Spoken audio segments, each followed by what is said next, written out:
Christianity had survived persecution. It had survived the loss of the apostles. It had survived misunderstanding and accusation, and it had grown. By the early 4th century, Christianity was no longer a small movement on the margins of the Roman world.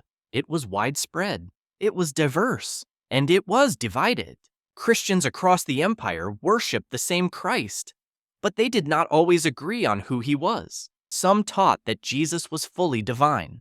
Others claimed he was created. Some spoke of him as eternal, others as exalted but not equal with God. These were not abstract debates. What Christians believed about Jesus shaped how they worshiped, prayed, and understood salvation. Clarity was no longer optional. It became unavoidable. A turning point came in the year 313, when Christianity was legalized under the Emperor Constantine. For the first time, Christians could gather publicly without fear of persecution. But peace brought a new challenge. Disagreement that had once been local now became visible across the empire. To address this, church leaders gathered in councils. These councils were not meant to invent new doctrine. They were called to clarify what the church had always believed.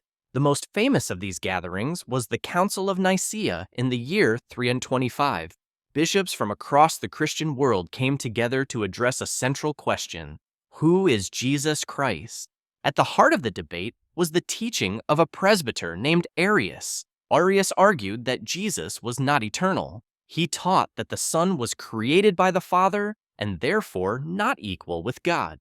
Many opposed this teaching, not because it was new, but because it contradicted what Christians had confessed from the beginning. They pointed to Scripture. They pointed to worship. They pointed to the faith that had been handed down. The council affirmed that Jesus Christ is fully God, not created, not lesser, but of the same divine nature as the Father. This belief was summarized in what became known as the Nicene Creed.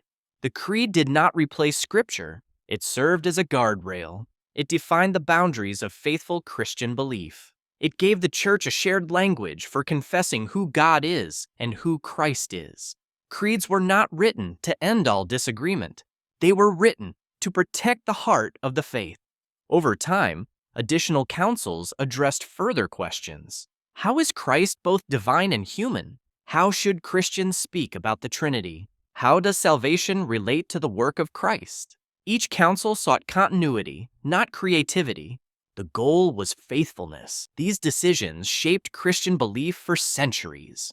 They unified churches across cultures and languages, and they provided a foundation that still influences Christianity today. But something had changed. The church was no longer a persecuted minority. It was now closely connected to political power. This new reality would bring both stability and struggle, and it would shape the next chapter in the story of Christianity.